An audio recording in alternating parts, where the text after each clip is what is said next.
प्रार्थना पूर्ण हृदय से हम प्राणायाम का अभ्यास करेंगे और प्राणायाम का अभ्यास करते करते प्राण शक्ति जो कि ब्रह्म शक्ति है, प्राण जो इस ब्रह्मांड की सबसे बड़ी औषधि है, महौषधि है, उस प्राण तत्व का आधान करते हुए इस ब्रह्मांड में जितना भी शुभ है उस शुभ को भी अपने भीतर धारण करते हुए इस योग की साधना के क्रम को हम आगे बढ़ाते हैं। लंबा गहरा श्वास लेंगे, छोड़ेंगे।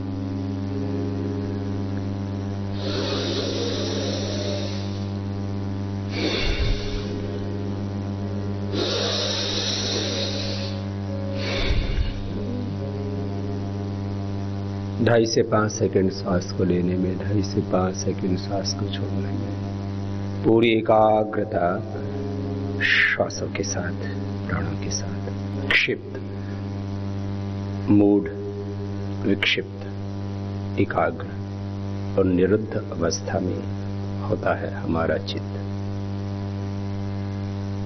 क्षिप्त, मूढ़ और विक्षिप्त होता है जब हमारा चित्त, हमारा मन, हमारी बुद्धि, अंतःकरण, तब हम योग की स्थिति में नहीं रहते। वृत्ति सारूप्यम इतरत्र, हम भोग की स्थिति में पहुंच जाते हैं।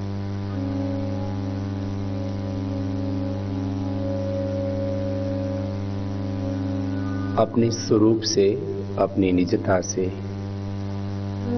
आत्मा की दिव्यता से, अपने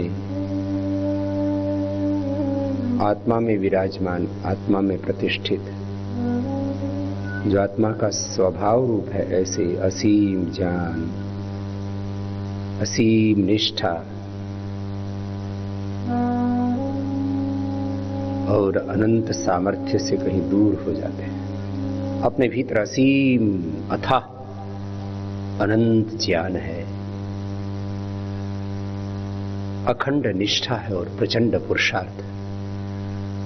यही हमारी आत्मा का स्वरूप है, यही हमारी निजता है, यही हमारी दिव्यता है और यही आत्मा की पूर्णता है, जिसके लिए शास्त्रों ने कहा पूर्णमदः पूर्णमिदं पूर्णात् पूर्णमुदच्यते पूर्णस्य पूर्णमादाय पूर्णमेवावशिष्यते।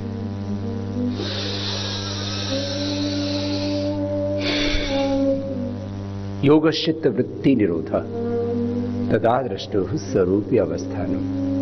बार बार अपनी निजता में लौटने का अभ्यास होना चाहिए। संसार में सुख है, दुख है, मान है, अपमान है, जय है, पराजय है, सफलता है, विफलता है। सुख दुखे समे कृत्वा लाभालाभौ जया जय।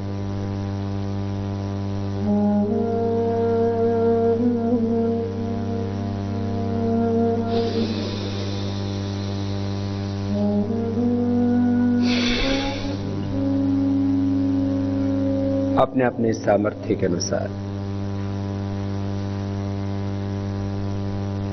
सामान्य गति से, मध्यम गति से अथवा तीव्र गति से ये भस्त्रिका प्राणायाम कर सकते हैं। ये सामान्य गति थी जिसका हमने अभ्यास किया।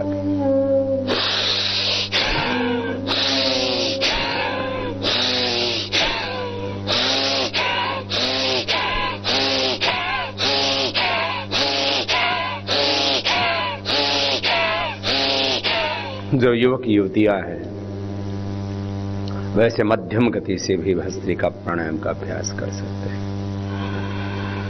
और जो पूर्ण निरोगी हैं, योगी हैं, बलवान हैं, ऊर्जावान हैं, सामर्थ्यवान हैं, वे तीव्र गति से भी कर सकते हैं। सामान्य गति, मध्यम गति या तीव्र गति। तीव्र गति केवल जवानों के लिए है।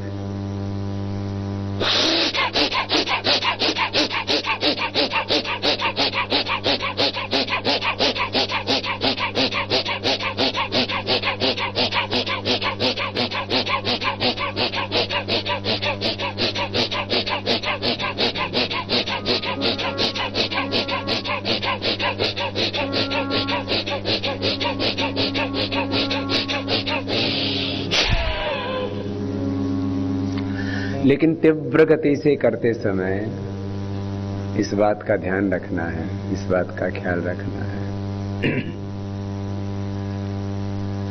कि गर्दन हमारी हिले नहीं,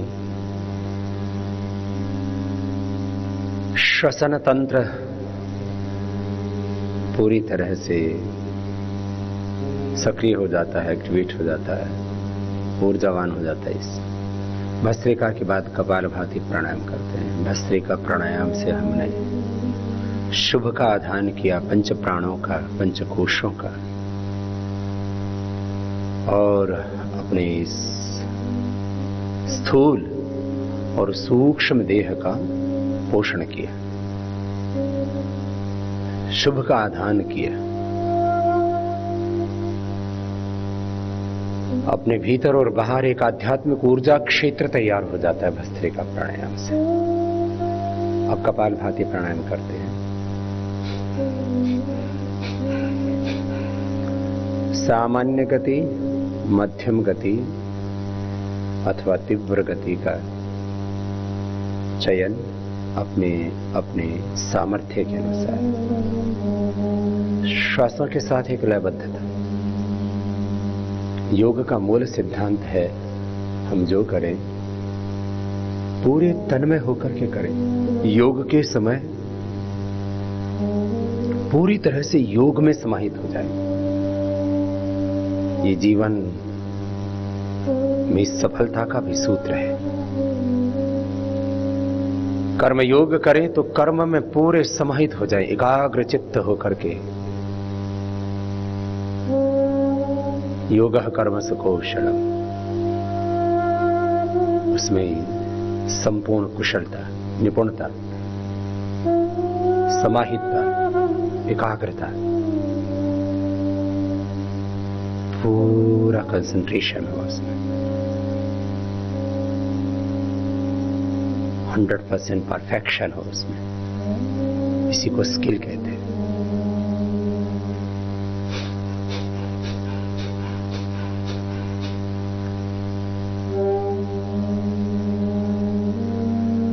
एक एक श्वास के साथ ओंकार का जप,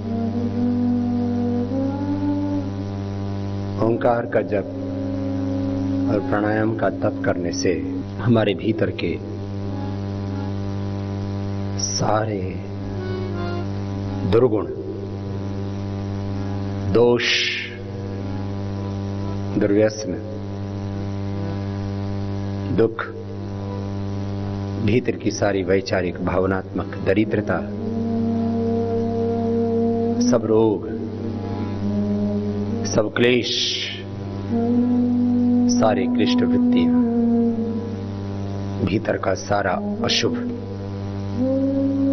नष्ट हो जाता है। यही तो करना है हमें व्यष्टि में और समष्टि में। एक देवासुर संग्राम चल रहा है और इसमें देवत्व की विजय हमें करनी है। असुरत्व, अशुभ, इस पर विजय पानी है। अपने अपने सामर्थ्य के अनुसार कपालभाति प्राणायाम, एक लयबद्धता, ये सामान्य गति है।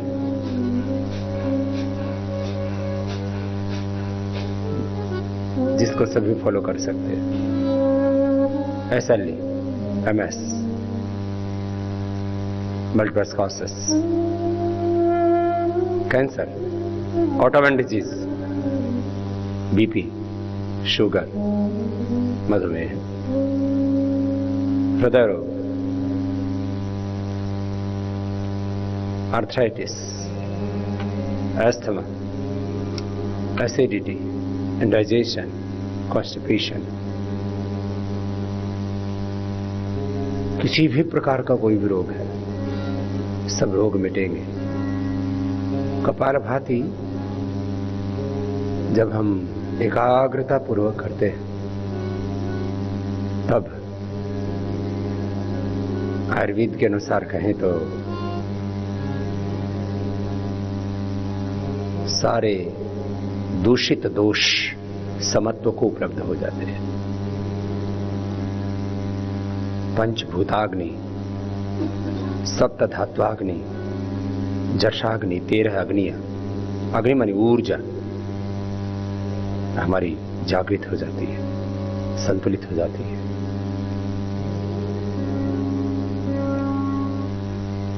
रस, रक्त, मांस, मेद, अस्थि, मज्जा, शुक्र, रज, ओज, सप्त धातु या अष्ट धातु कहें हमारी पुष्ट हो जाती है।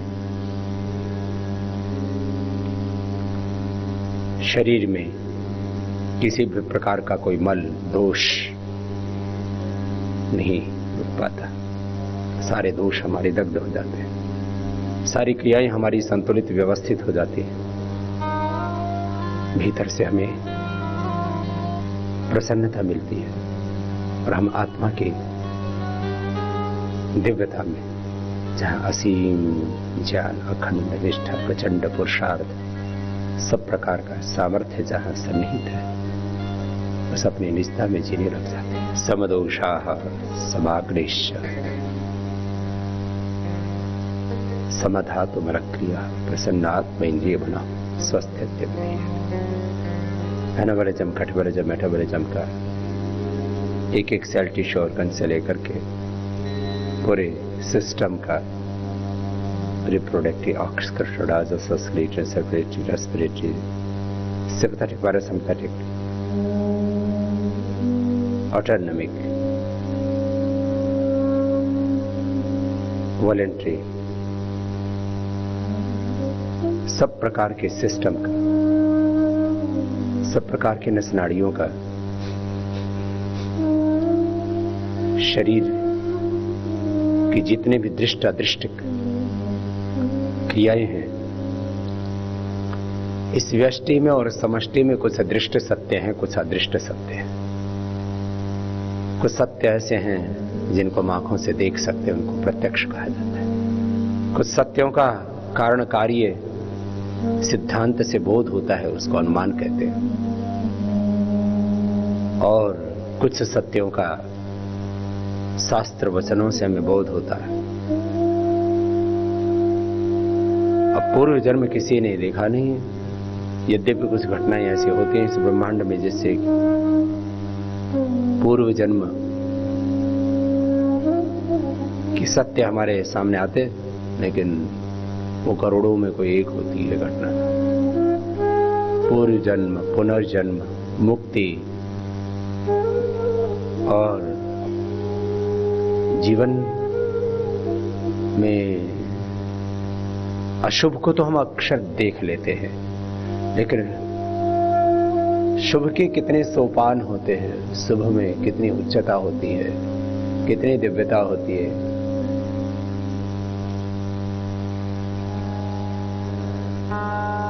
जिसको चित्तवृत्ति निरोध कहते हैं, आत्मबोध कहते हैं, आत्म और परमात्मा का प्रत्यक्ष कहते हैं। आत्म प्रत्यक्ष, परमात्मा का प्रत्यक्ष, ब्रह्मा का प्रत्यक्ष। और समस्त पराधीनताओं से, दुर्बलताओं से, दुखों से मुक्ति।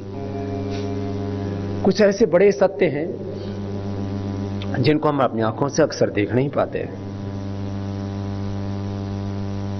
हमारे पूर्व दृश्यों ने उन सत्यों को देखा, अनुभव किया, और कुछ सत्य हमें, जिसको हम अपुरुषीय ज्ञान कहते हैं, मनुष्य के ज्ञान के सामर्थ्य से भी जो परे,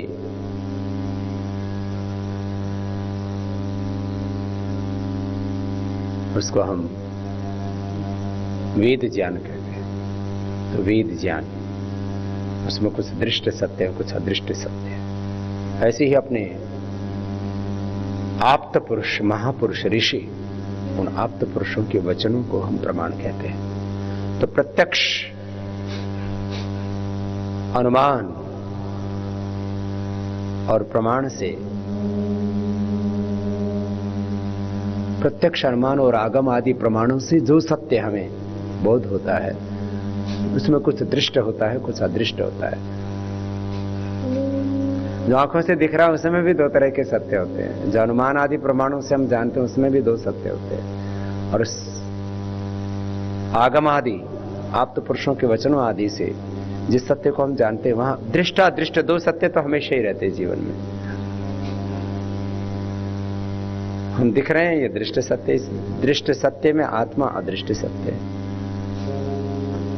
यह ब्रह्मांड जो हमें आंखों से दिखता है ये दृष्ट सत्य है, इसके पीछे ब्रह्मांड के पीछे जो ब्रह्म है, ब्रह्मांड के पीछे जो ब्रह्म है वह दृष्ट सत्य है। अपने देह में भी कुछ दृष्ट सत्य है, कुछ अदृष्ट सत्य है, व्यष्टि में समष्टि। कपालभाति प्राणायाम से दृष्ट अदृष्ट जितने भी रोग हैं, दुख है, विकार है, दोष है, अशुभ है, वो सारे नष्ट हो जाते हैं। दह्यन्ते ध्वायमानानां धातूनां यथा मलाः तथेन्द्रियाणां दह्यन्ते दोषाः प्राणस्य निग्रहः ततः क्षीयते प्रकाशवर्णम् न तस्य रोगो न जराओ न मृत्युः प्राप्तस्य योगाग्निमयं शरीरम्। एक योगाग्नि, एक योगिक ऊर्जा, योगिक शक्ति, एक आध्यात्मिक ऊर्जा, प्राणिक ऊर्जा हमारे भीतर प्राणायाम से उत्पन्न होती है, और उससे मैं कह रहा था सब कुछ संतुलित हो जाता है। नवरे जमका, डबरे जमका, डबरे जमका, एक सेल टिश्यू ऑर्गन से लेकर के पूरे सिस्टम का, जीन्स का, क्रोमोसोम्स का, डीएनए तक का संतुलन हो जाता है, सुधार हो जाता है, हम स्वास्थ्य पाते हैं। सभी केमिकल्स और हार्मोन्स का बैलेंस, रीजनरेट सेल्स का रीजनरेशन और प्रसुप्त सामर्थ्य का जागरण, बौद्धिक सामर्थ्य, ज्ञान का सामर्थ्य, निष्ठा का सामर्थ्य, संवेदनाओं का सामर्थ्य हम उसको कहें। ज्ञान का सामर्थ्य, निष्ठा का सामर्थ्य और पुरुषार्थ का जो सामर्थ्य है, ये तीन प्रकार के सामर्थ्य होते हैं हमारे भीतर। ये मेरा अनुभव है, ये हमारे पूर्वज ऋषियों का अनुभव है, आप्त पुरुषों का अनुभव है, और मैंने हजारों लाखों करोड़ों लोगों पर योग का प्रयोग किया, और ये उनका भी अनुभव आपसे कहता हूं। न तस्य रोगो, उसको रोग नहीं रहता, न जरा, वो बुढ़ापे से बच जाता है, न तस्य रोग न जरा न मृत्यु, वो मृत्यु के पार चला जाता, मृत्युंजयी हो जाता है। प्राण रूपी ब्रह्म की आराधना साधना करने से ब्रह्मचर्येण, इस ब्रह्मचर्य की तप से, ब्रह्मचर्येण तपसा देवा मृत्युमापाकंते इंद्रो ब्रह्मचर्येण देवेभ्यः स्वराभः।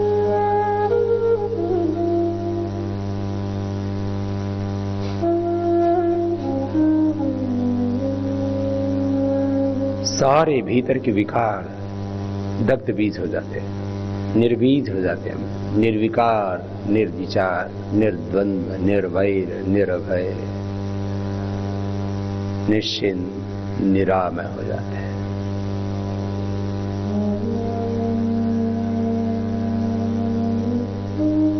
निर्विचार वैशारद्ये अध्यात्म प्रसाद, और इस स्थिति में पहुंच करके फिर अध्यात्म प्रसाद मिलता है। अध्यात्म प्रसाद माने भगवान की कृपा का हम पूर्ण रूप से अनुभव करने लगते हैं। यह अध्यात्म प्रसाद भगवान की दिव्य कृपा, दिव्य अनुग्रह,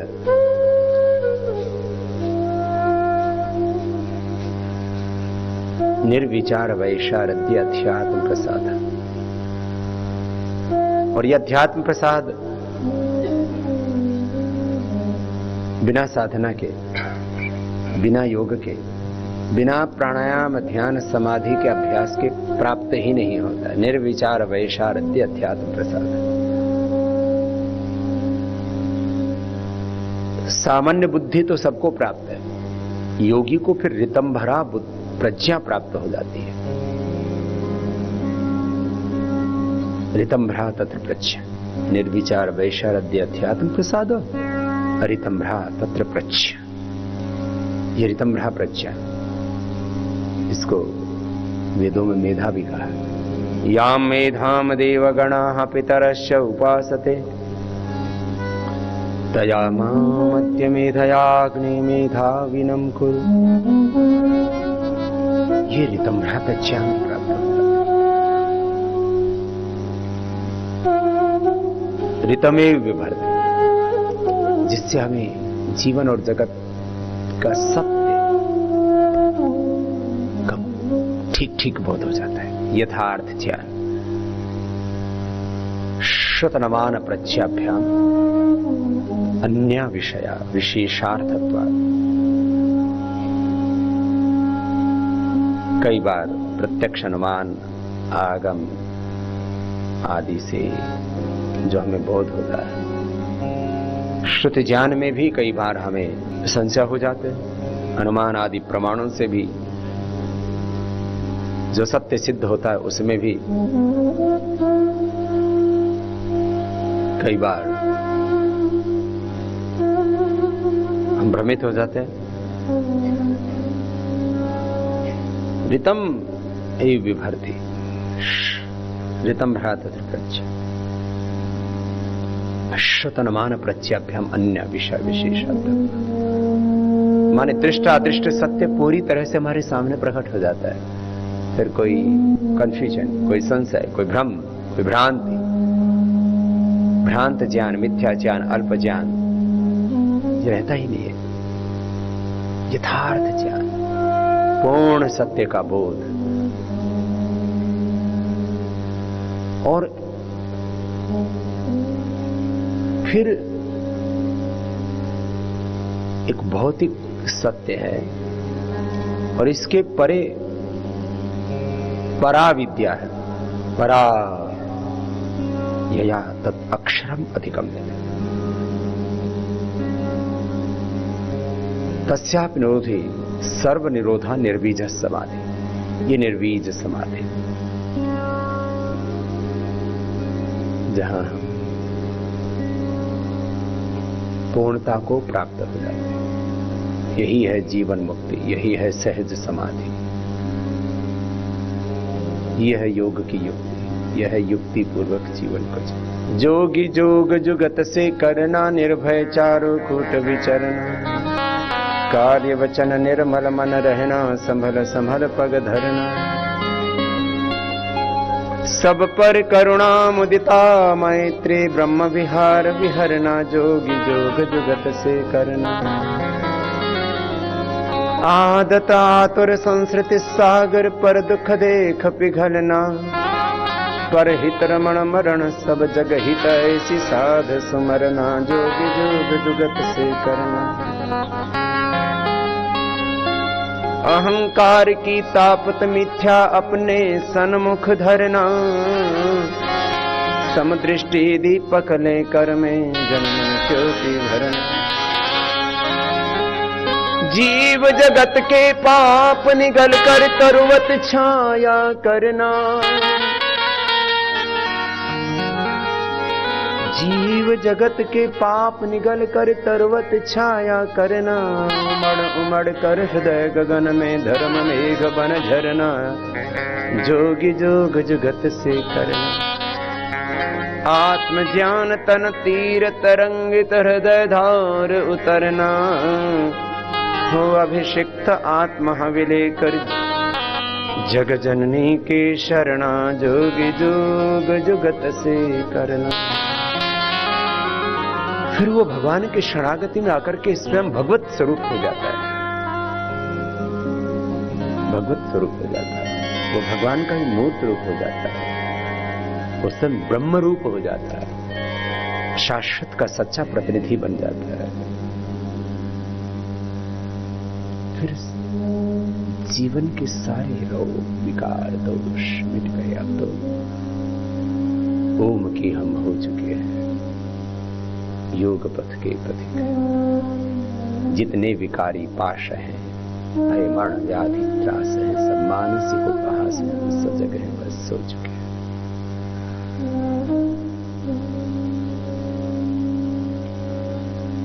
ये जो हम महापुरुषों के वचन सुनते हैं, अबात निर्मल गंगा में निस्सीम प्रेम तरंग में उस अज अनाम है अंग में अस्तित्व अपना खो चुके।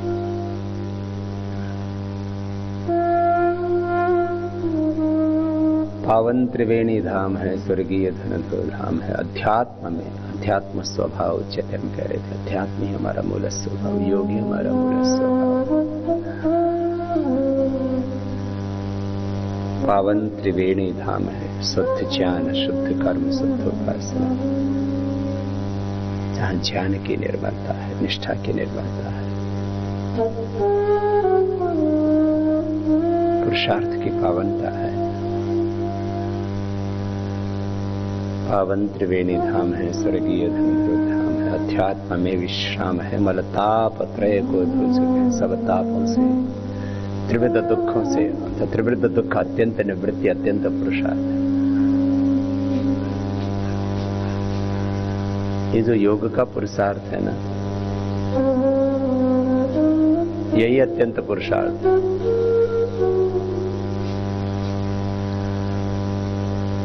तो रोगों से मुक्ति, ये तो एक चरण है योग का। Disease free life, this is the initial stage, initial benefit. This is the first step of yoga, achievement of life divine. This is ultimate goal of yoga. जीवन में दिव्यता की प्राप्ति, पूर्णता की अनुभूति, अपनी निजता में प्रतिष्ठा, आत्मा प्रतिष्ठा हो जाना। योग चित्त वृत्ति निरोध तदा दृष्ट स्वरूप व्यवस्था।